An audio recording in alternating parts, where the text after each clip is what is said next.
I was scraping snow off my driveway at 6:15 in the morning when Patricia Chambers marched across the street in her bathrobe and fuzzy slippers, already radiating the kind of fury that would make a grizzly bear reconsider its life choices. "Theodore Daniels, do you have any idea what time it is?" Her voice cut through the quiet winter morning like a chainsaw through butter. I stopped mid-scrape and looked at my watch, then back at her. "Yeah, it's 6:15. I need to clear this before I head to work at 7:30. Patricia was the president of the Meadowbrook Hills Homeowners Association in Duluth, Minnesota, and she took her position more seriously than a Supreme Court justice took the Constitution. She was 52 years old with that specific haircut that seemed to be standard issue for HOA board members, the kind that defied both gravity and common sense. Her eyes had that permanent squint of someone constantly searching for violations. The noise ordinance clearly states that no resident shall engage in activities producing excessive noise before 7 a.m. on weekdays, she said, pulling out her phone and reading from what I assumed was the HOA bylaws. "Your snow shovel scraping against concrete constitutes excessive noise." I blinked at her. "You're joking." "I never joke about community standards, Theodore." She typed something into her phone with aggressive thumb movements. "This is your first official warning. If you continue, there will be consequences. Patricia, it's a snow shovel. I'm clearing my driveway so I can get to work. It's not like I'm running a jackhammer out here. Rules are rules." She crossed her arms. 7 a.m., not a minute before." I looked down at my driveway, which was covered in about 4 inches of fresh snow from last night's storm. Then I looked at the street, where more snow was piled up from the plows. "So you expect me to just leave this here and risk being late to work? I expect you to follow the rules like everyone else in this community." Patricia's voice took on that particular tone of smugness that made my teeth ache. "Perhaps you should wake up earlier to accommodate the 7 a.m. start time." "I am up early. That's why I'm out here at 6:15. "Then you'll need to be up earlier." She turned on her fuzzy slipper and started walking back toward her house. "Consider this your only verbal warning. The next one will be in writing, and the one after that will result in fines." I stood there in the pre-dawn darkness, my breath making white clouds in the freezing air, and watched her disappear into her house. This was my life now. I had moved into Meadowbrook Hills 6 months ago, thinking I had found the perfect neighborhood. The houses were nice, the streets were clean, and the property values were solid. What I hadn't counted on was Patricia Chambers and her militant approach to HOA governance. I looked at my driveway again, then at my watch. 45 minutes until 7. I couldn't just stand here like an idiot waiting for the magical hour when snow shoveling became legally permissible. I had to get to work. I was a civil engineer at Morrison and Associates, and we had a major client meeting this morning that I couldn't miss. Against my better judgment, I went inside, leaving the driveway half cleared. I just have to drive carefully through the snow and hope for the best. I took a hot shower, got dressed in my work clothes, and made a quick breakfast while watching the local news. The meteorologist was cheerfully announcing that we could expect another 6 to 8 inches tonight, with more throughout the week. Just perfect. At 7 sharp, I went back outside and finished clearing my driveway. Patricia's curtains twitched as I worked. She was watching me, probably checking her watch to make sure I wasn't starting a second too early. When I finished, I got in my car and headed to work, my mood thoroughly soured. The client meeting went well enough, though I was distracted thinking about the absurdity of the morning. My coworker James noticed me spacing out during lunch. "You okay, man? You seem off today." I told him about Patricia and the snow shovel incident. He laughed so hard he nearly choked on his sandwich. "Are you serious? She threatened you over scraping snow?" Dead serious. Apparently, it violates the noise ordinance. That's insane. What are you going to do? I don't know. Follow the stupid rule, I guess. I can't afford to get into a war with the HOA. I've heard horror stories about what they can do. James shook his head. Man, I'm glad I rent. HOAs are like tiny dictatorships. He wasn't wrong. I had heard the stories, but I thought they were exaggerations. Clearly, I had been naive. That evening, as predicted, it started snowing again. Big, fat flakes that accumulated fast. By the time I went to bed at 10, there were already 3 inches on the ground, and it showed no signs of stopping. I set my alarm for 5:30, figuring I'd need the extra time to wait until 7 to shovel. The next morning, I woke up to find nearly 8 inches of fresh snow covering everything. My driveway was completely buried. I made coffee and sat by the window, watching the clock like a prisoner counting down to freedom. At 6:45, I put on my winter gear and grabbed my shovel from the garage, except it wasn't there. I stood in the garage, staring at the empty spot where my shovel should have been. I looked around, thinking maybe I had moved it, but no, it was gone. I checked the other side of the garage, behind my car in the corners. Nothing. Someone had taken my snow shovel. I walked outside and looked around. The snow was undisturbed except for a single set of footprints leading from the street to my garage door and back. Someone had come onto my property and stolen my shovel, and I had a pretty good idea who. I pulled out my phone and called Patricia. It rang 4 times before she answered. Hello, Theodore. Is there a problem? Yeah, there's a problem. Someone stole my snow shovel from my garage last night. Oh my, that's unfortunate. Have you called the police? The fake concern in her voice made my blood pressure spike. Patricia, did you take my shovel? I don't appreciate the accusation, Theodore.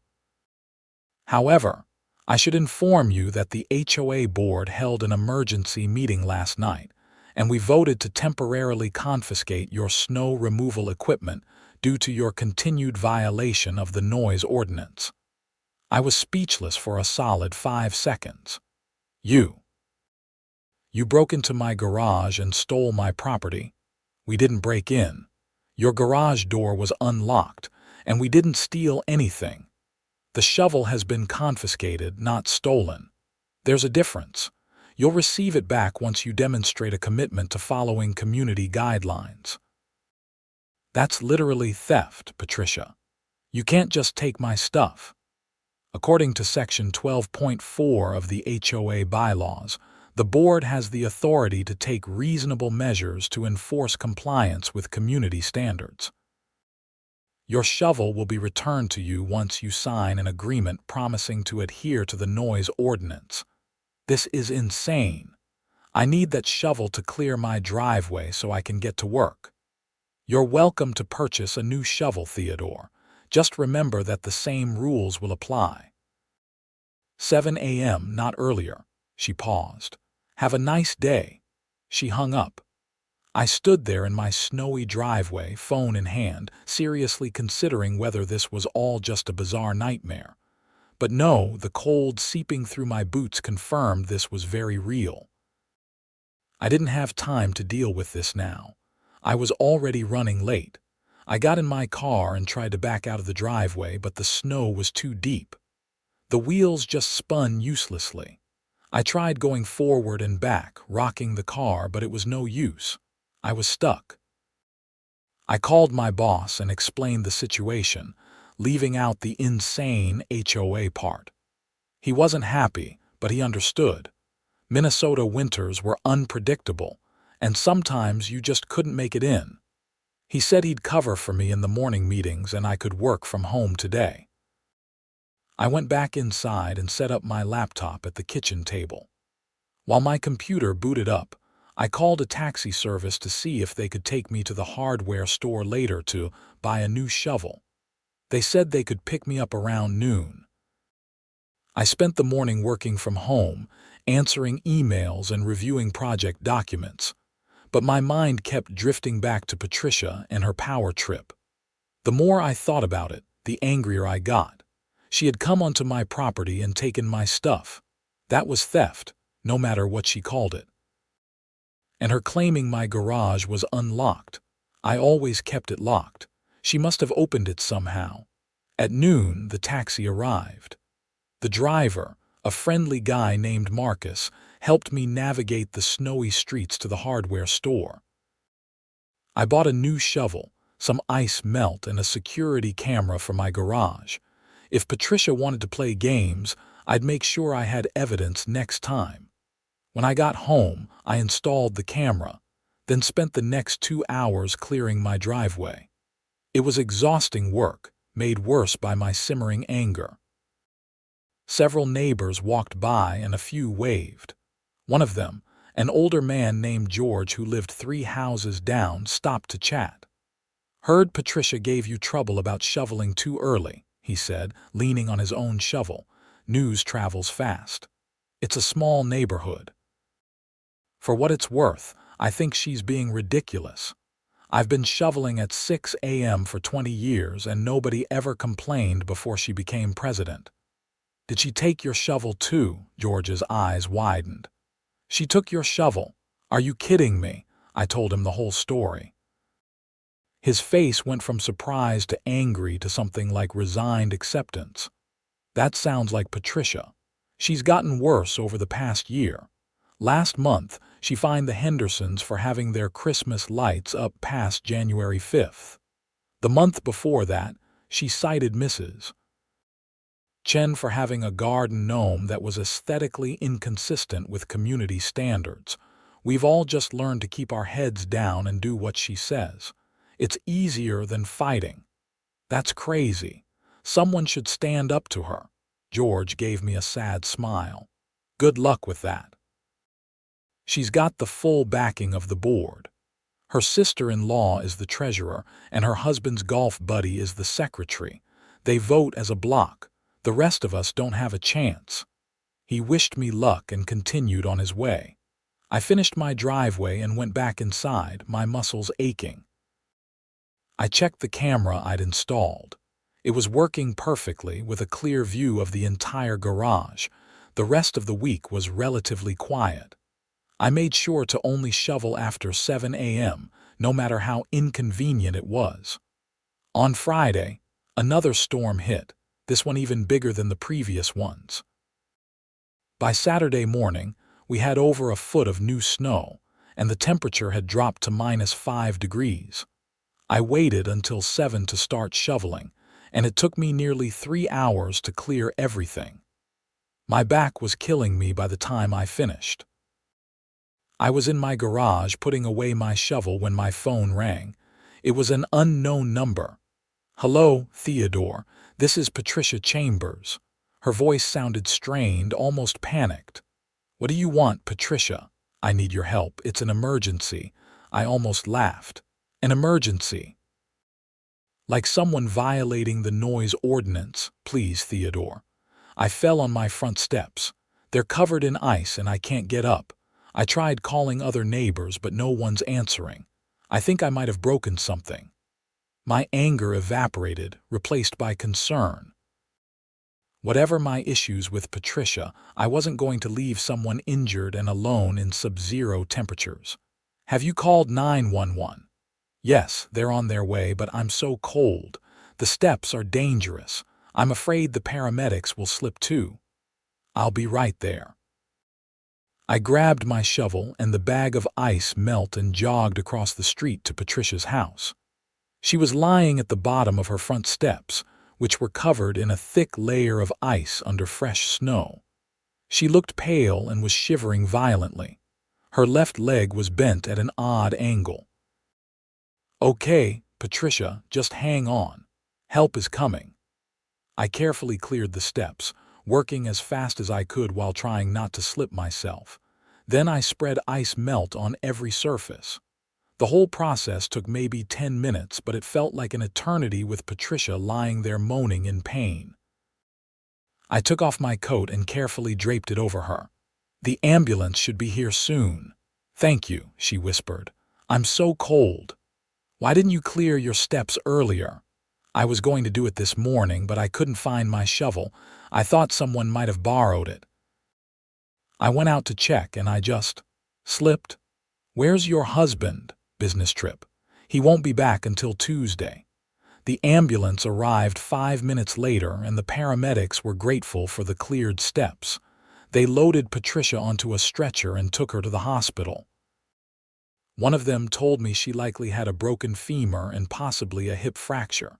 She'd be in the hospital for a while. I went home, exhausted and emotionally drained. Part of me felt sorry for Patricia. Part of me couldn't help but think about the cosmic irony of the situation. She had taken my shovel to enforce her noise rules, and then ended up needing someone to shovel her steps. On Sunday, I got a call from a man who identified himself as Richard Chambers, Patricia's husband. He thanked me profusely for helping his wife and asked if I could do him a favor. Patricia would be in the hospital for at least a week, followed by several weeks of recovery at home.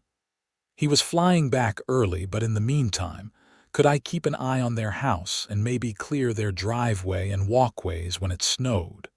I thought about saying no. I thought about pointing out the hypocrisy. But instead I heard myself say, "Sure, I can do that. Thank you so much. I'll pay you, of course." That's not necessary. I insist. And Theodore, Patricia told me about the shovel thing. That was wrong of her. I'm going to make sure it's returned to you. That evening, Richard showed up at my door with my original shovel and a check for $500.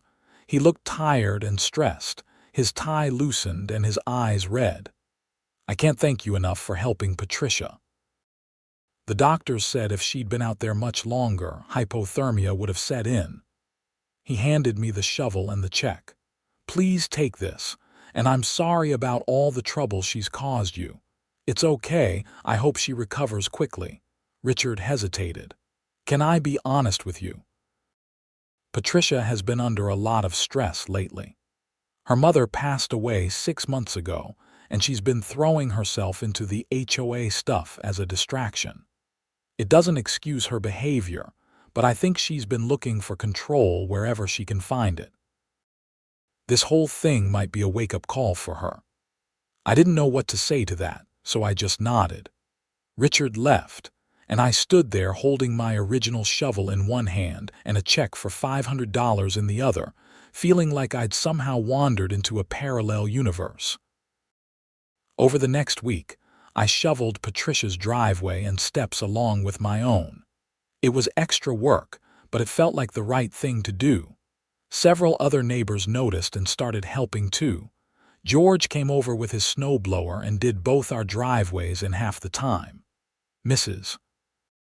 Chen brought me homemade soup, saying I was a good person for helping despite everything.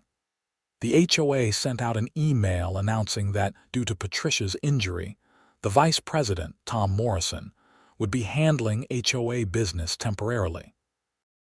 Tom was a reasonable guy in his 60s, a retired accountant who seemed to view the HOA as a necessary but boring responsibility rather than a calling.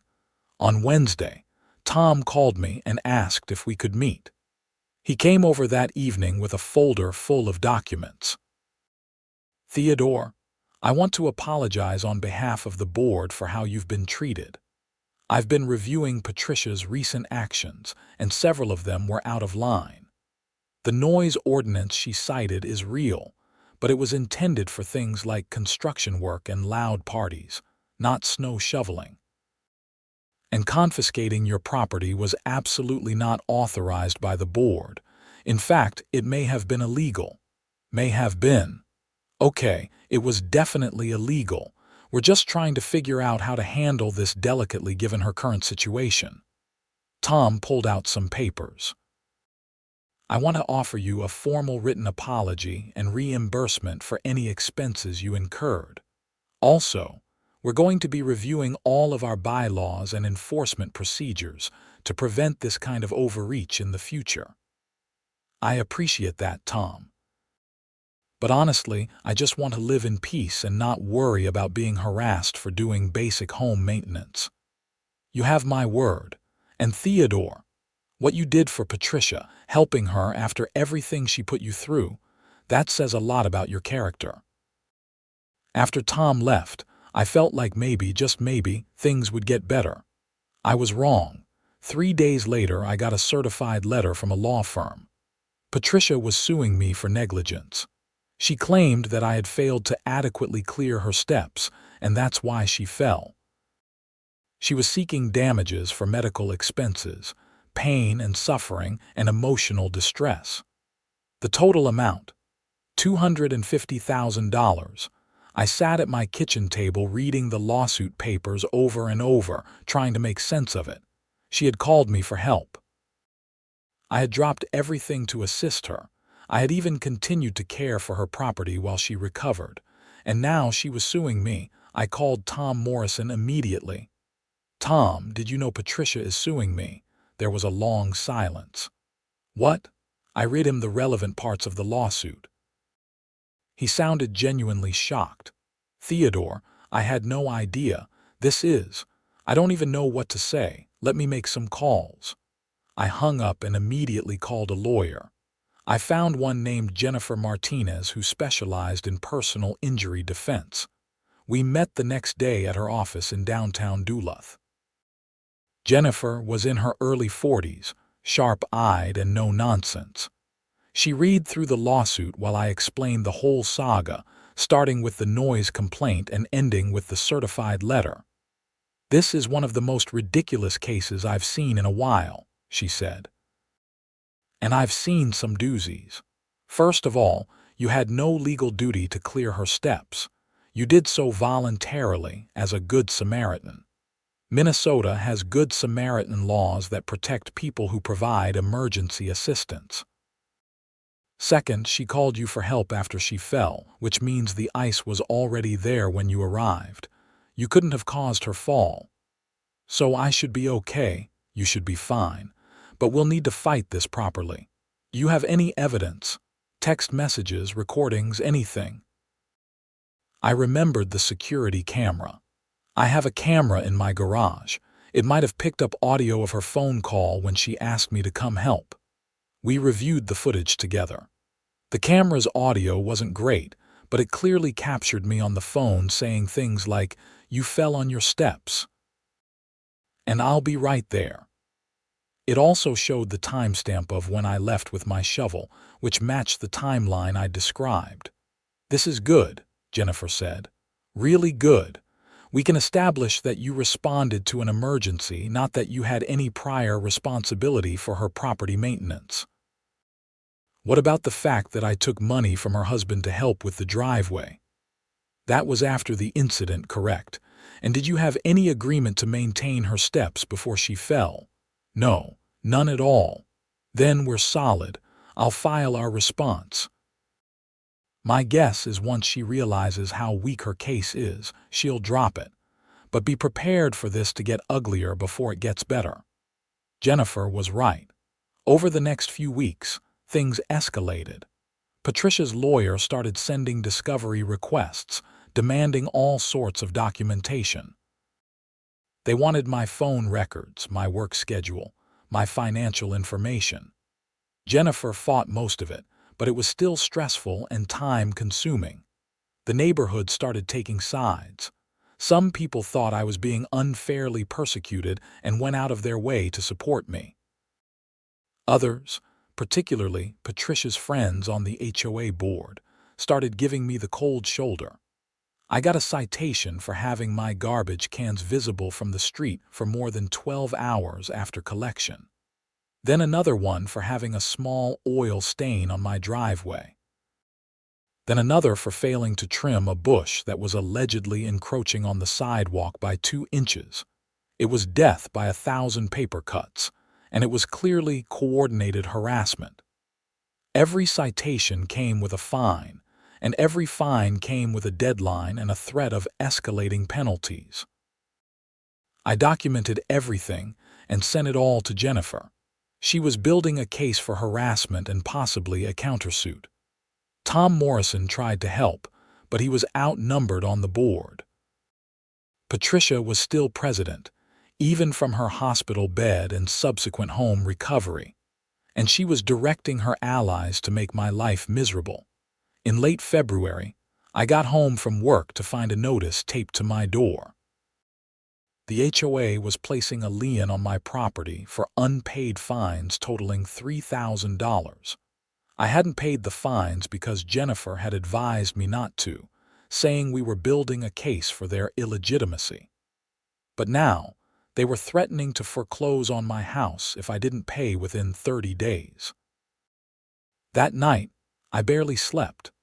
I had worked so hard to buy this house, my first real home, and now I was at risk of losing it over snow shoveling and garbage cans and an imaginary bush violation.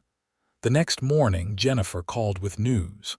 "Theodore, we have a court date for Patricia's lawsuit. It's set for April 15th. But I have another idea. I think we should file a countersuit now rather than waiting. We can sue Patricia and the HOA for harassment, illegal confiscation of property, and abuse of power. The timing might push them toward settlement. Will that make things worse? They're already trying to take your house. I'm not sure how much worse it can get.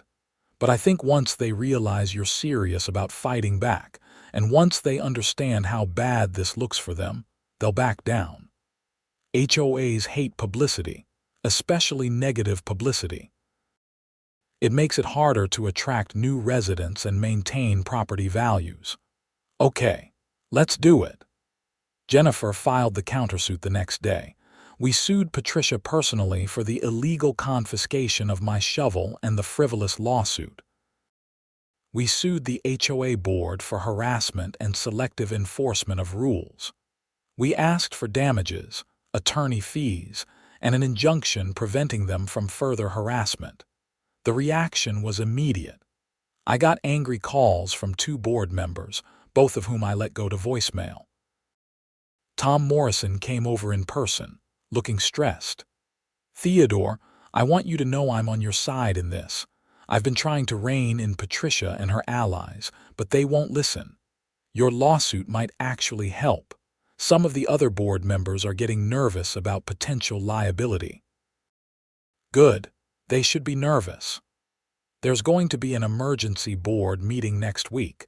I'm going to push for a settlement. I can't promise anything, but I'll do my best. The emergency meeting was held on a Tuesday evening at the community clubhouse. It was theoretically open to all homeowners, so I decided to attend. Jennifer advised me to stay quiet and observe, let them talk themselves into a corner. The clubhouse was packed. Apparently, word had gotten around and people were curious. Patricia was there, sitting in a wheelchair with her leg in a cast, flanked by her husband Richard and her lawyer, a slick-looking guy in an expensive suit named Bradford Stevens. Tom Morrison called the meeting to order and explained the situation. The HOA was facing a countersuit from me, which could potentially cost tens of thousands of dollars in damages and legal fees. Patricia was also personally liable. He recommended that the board authorize settlement negotiations. Patricia's allies immediately objected. Linda Vaughn, the treasurer and Patricia's sister-in-law, stood up and launched into a speech about not giving in to bullies and maintaining community standards. Then George, my neighbor, stood up. "I'd like to say something. Theodore Daniels is not a bully. He's been a good neighbor who got targeted for doing basic home maintenance. Patricia took his property illegally. Then she sued him after he helped her in an emergency. Now the HOA is harassing him with bogus citations. I've lived here for 20 years, and I've never seen anything like this. We should be ashamed." Several other residents spoke up in support. Mrs. Chen talked about her garden gnome citation. The Hendersons mentioned their Christmas light fine. Others shared their own stories of overzealous enforcement. It became clear that Patricia's reign as president had created a lot of resentment that was only now bubbling to the surface. Patricia tried to defend herself, but she kept contradicting her own earlier statements. At one point, her lawyer literally put his hand on her arm to get her to stop talking. It was painful to watch. Finally, Tom called for a vote on whether to authorize settlement negotiations. It passed 5-2, with only Linda and the secretary, Mark Peterson, voting no. After the meeting, Richard approached me. He looked exhausted. "Theodore, I'm sorry. I knew Patricia was stressed, but I didn't realize how far she'd gone until all this came out. I've been on the road a lot for work, and I wasn't paying attention." This lawsuit was her lawyer's idea, and I told her it was a mistake, but she wouldn't listen. "Richard, I appreciate the apology, but your wife is trying to take my house." "I know. I'm going to talk to her tonight. This has to end." Over the next 2 weeks, the lawyers negotiated. Patricia's personal lawyer recommended she drop her lawsuit against me, which she finally did. The HOA offered to settle by removing all fines, lifting the lien on my property, and paying my attorney fees.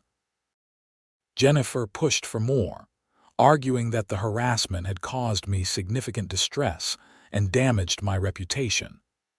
We ended up settling for $25,000, removal of all fines and the lien, a written apology from the board, and Patricia's resignation as HOA president. It was less than we might have won at trial, but Jennifer explained that trials were expensive and uncertain.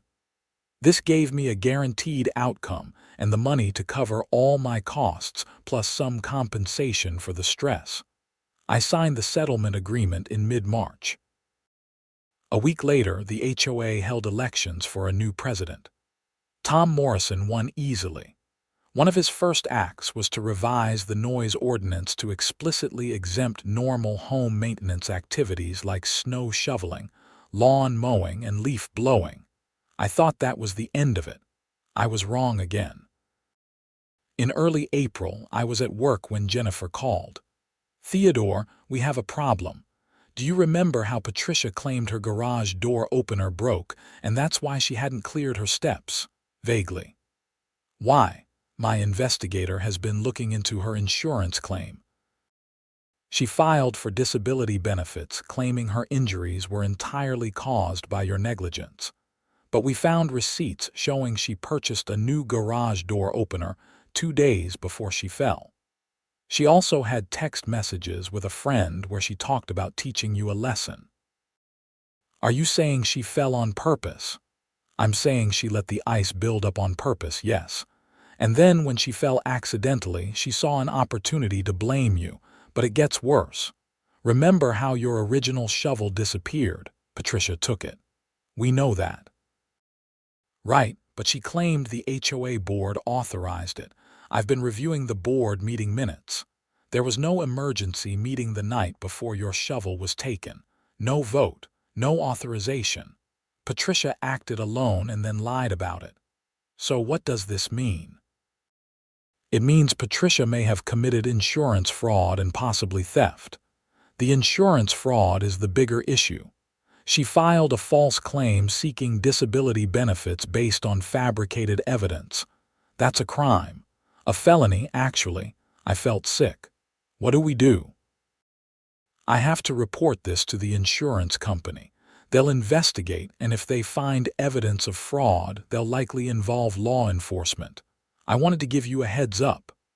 I thanked Jennifer and hung up. Part of me felt vindicated. Patricia had been lying all along, and now there would be consequences. But another part of me just felt sad. This whole situation was such a waste.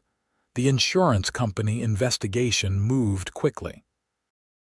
Within 2 weeks, they had interviewed multiple witnesses, reviewed documents, and examined Patricia's medical records.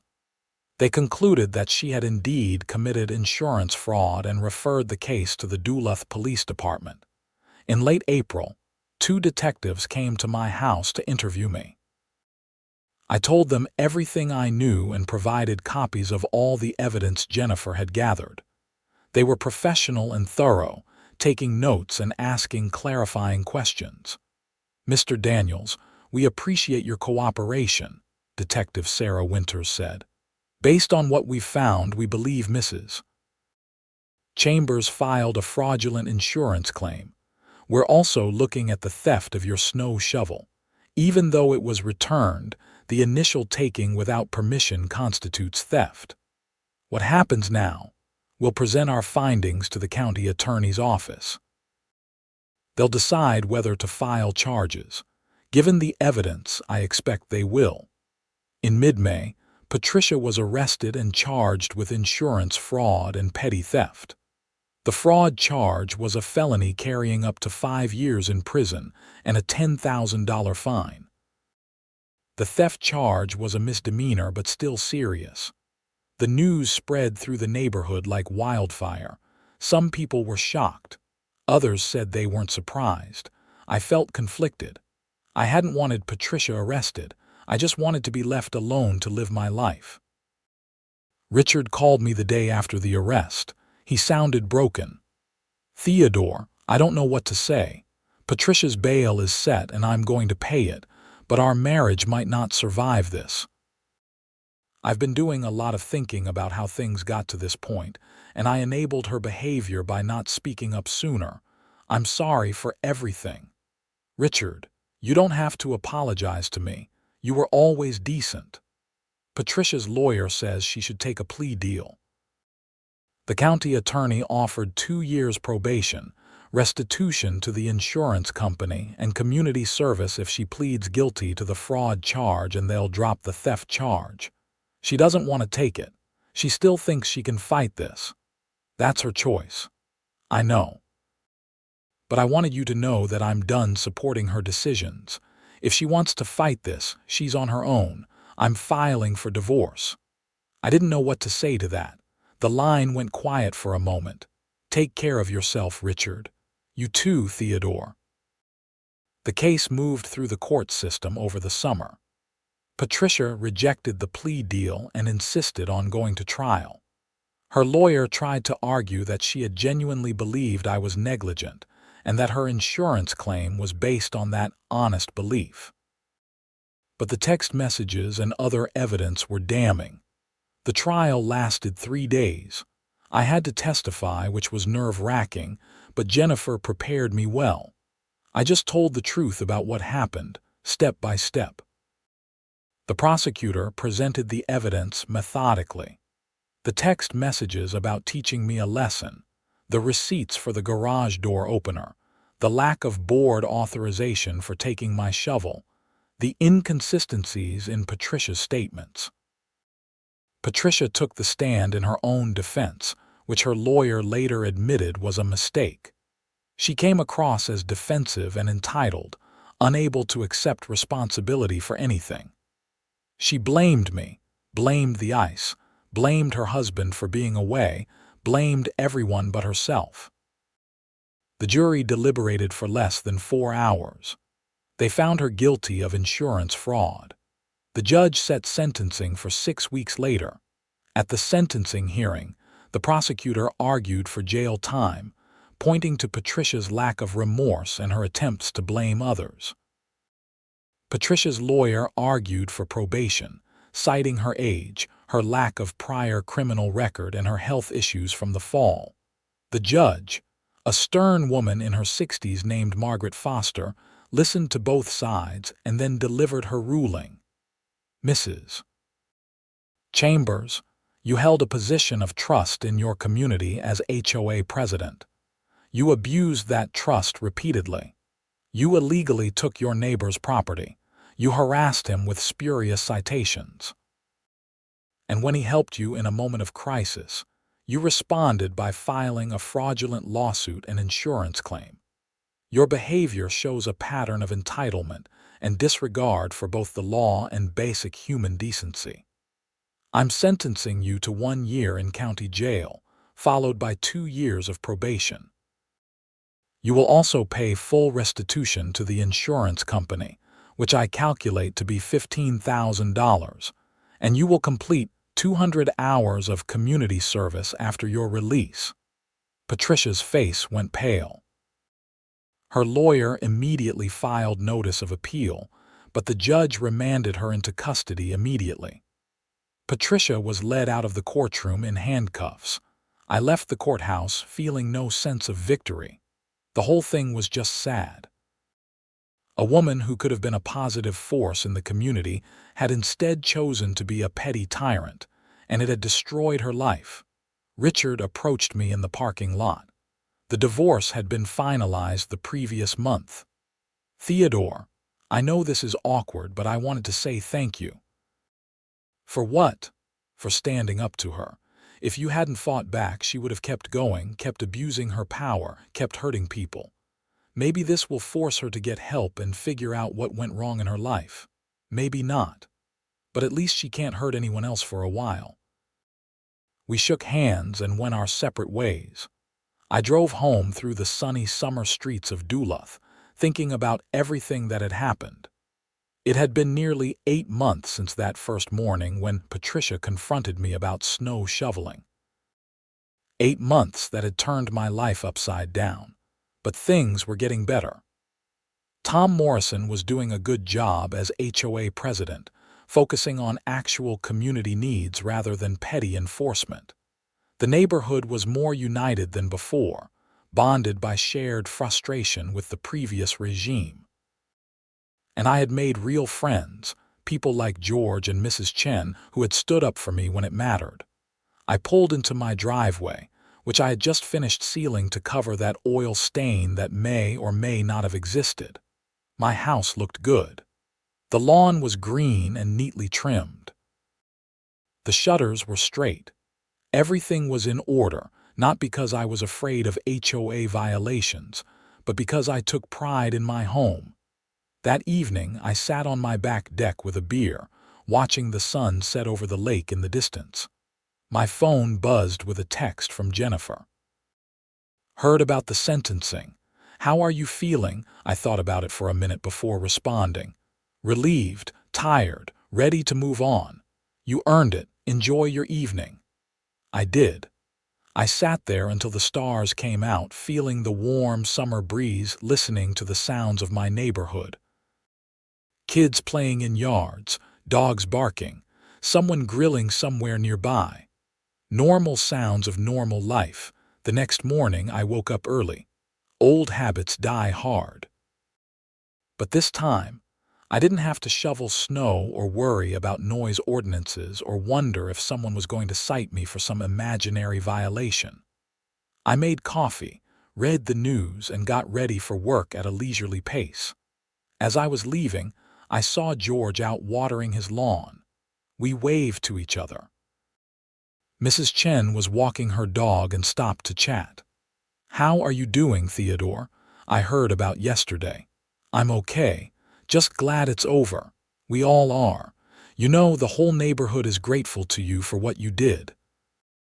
You could have just paid the fines and kept your head down like the rest of us, but you stood up for what was right." "I just wanted to shovel my driveway," she laughed. "Well, you did more than that. You reminded us all that we don't have to accept being pushed around. The new board is actually listening to residents now. We're planning a neighborhood barbecue next month. Real community building, not just rule enforcement. You should come." "I will. Thanks, Mrs. Chen." I drove to work feeling lighter than I had in months. The weight of the lawsuit, the stress of the harassment, the uncertainty of the criminal case, all of it was finally gone. I could just live my life. At work, James greeted me with a coffee and a grin. "So, I heard your HOA president went to jail for trying to frame you for her fall after stealing your snow shovel. That's got to be the most Minnesota story ever." "Yeah, it's been quite a ride. Man, I don't know how you stayed sane through all that. I would have lost it." "I came close a few times, but I had good people around me. Good lawyer, good neighbors, good friends." "Well, you're a better man than me, If someone stole my snow shovel, I'd probably end up on the news for all the wrong reasons. We laughed, and I settled into my work. It felt good to focus on something normal like engineering calculations and project deadlines. Problems with clear solutions and measurable outcomes. Over the following weeks, life returned to something resembling normalcy. I went to work, came home, maintained my property, and enjoyed my house.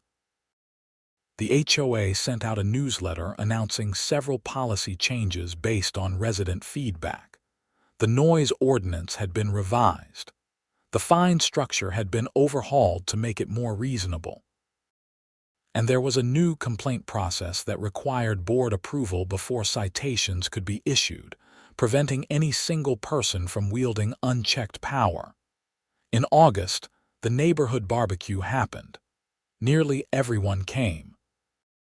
Tom Morrison gave a short speech thanking everyone for their patience during the transition and promising to run the HOA as a service organization rather than an enforcement agency. People applauded. I spent the afternoon talking with neighbors I'd never really met before, hearing their stories, learning about their lives. The Hendersons told me about their grandson who was starting college. Mrs. Chen showed me pictures of her garden gnome, which was now proudly displayed in her front yard. George introduced me to his wife, Martha, who was apparently the real mastermind behind their beautiful landscaping. As the sun set and people started heading home, Tom pulled me aside. "Theodore, I wanted to ask you something. We have an opening on the HOA board. One of Patricia's allies resigned last week. I think you'd be perfect for it." Me. After everything that happened, especially after everything that happened, you understand what it's like to be on the receiving end of overreach. You'd keep us honest. And you clearly care about this community, or you wouldn't have helped Patricia even after what she did to you. I thought about it. Part of me wanted to say no to avoid any further involvement in HOA politics. But another part of me remembered what Mrs. Chen had said about standing up for what was right. Let me think about it. Take your time. The position doesn't need to be filled immediately. I went home that night and really considered it. Being on the board would mean meetings and responsibilities and dealing with neighbor disputes. But it would also mean having a voice in how the community was run. It would mean making sure what happened to me didn't happen to anyone else. A week later, I called Tom and accepted the position. The appointment was approved at the next board meeting, and I officially became a member of the Meadowbrook Hills HOA board. My first meeting was eye-opening. We discussed things like road repair schedules, snow removal contracts for common areas, and updating the playground equipment. Actual community needs, not enforcement actions. It was boring in the best possible way. When winter came again, I was ready. I had my shovel, I had my ice melt, and I had the satisfaction of knowing I could use them whenever needed. The first snow of the season fell on a Tuesday night in November. I woke up early on Wednesday, not because I had to, but because I wanted to. I made coffee, put on my winter gear, and went out to clear my driveway at 6 in the morning. George was already out with his snowblower. We waved to each other and got to work. No one complained. No one confiscated any property. No one threatened citations or fines. It was just neighbors taking care of their homes the way it should be. Later that day, I got an email from Richard. He was living in Minneapolis now, had started dating someone new, and was rebuilding his life. He said Patricia was doing okay in jail, had finally started taking responsibility for her actions, and was getting counseling. He thought maybe, eventually, she'd come out of this a better person. He hoped so anyway. I wrote back wishing him well, and I meant it. The anger and frustration I'd felt had faded over time, replaced by something more like understanding. Patricia had been hurt and angry and looking for control, and she'd chosen the worst possible way to find it. I didn't excuse what she'd done, but I could at least understand the human pain behind it. That evening at the board meeting, we discussed preparations for the holiday season.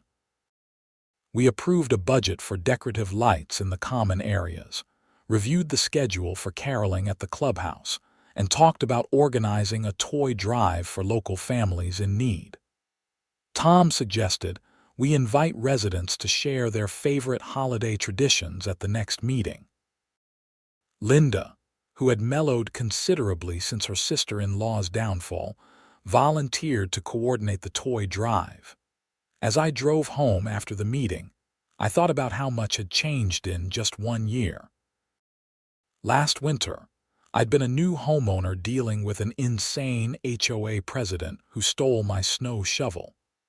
Now, I was a board member helping plan community events and make decisions that actually mattered. Life had a funny way of working out. Not always fairly, not always easily, but somehow things had a way of balancing out in the end. Patricia was serving her sentence, learning hard lessons about consequences and responsibility. Richard was moving on with his life. The neighborhood was healing and becoming an actual community rather than a collection of houses ruled by fear. And me.